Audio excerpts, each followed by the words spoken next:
I heard a lot of people saying in my previous video that I missed something, that there was something overlooked in the latest episode of Dragon Ball Super. And honestly guys, how could I overlook this? This is something that wasn't overlooked. This was something that is so big that it deserves its own separate video. We're talking about Whis, his life form, and what he is. For some people, this tiny bit of information was their favorite part of the episode because finally, after 3 years, they tell us what kind of life form Whis is. Also, the theme you're hearing in the background is a custom Whis theme. I really want to start promoting other YouTubers with good content, so if you hear any other theme that you like, it will be linked in the description. So it starts off with Goku questioning if Whis is dead, and the Supreme Kai from Universe 7 replies with fire. He says, when the god of destruction that an angel serves dies, the angel ceases to function until the next god appears. This tells us a lot, the most obvious being that Whis is an angel. In the world of Dragon Ball, angels don't have wings,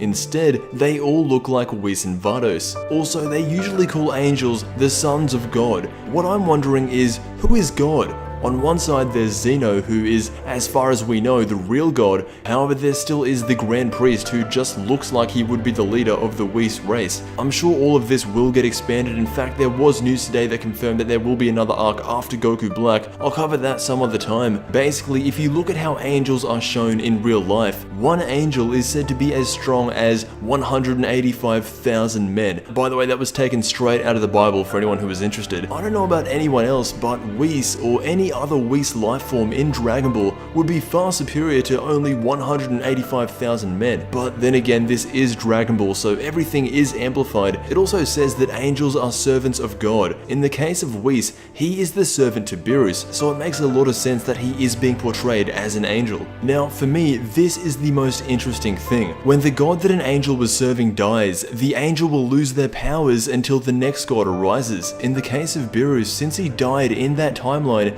they are without a god of destruction, and I'm getting way ahead of myself because I actually wanted to mention this at the end, but when all is resolved in the future Trunks timeline, you would think that they would have to elect another god of destruction, and why can't it be future Trunks? For Whis to be back at full power, there needs to be a god for him to serve, and even though Trunks isn't someone who wants destruction, I just can't see anyone else.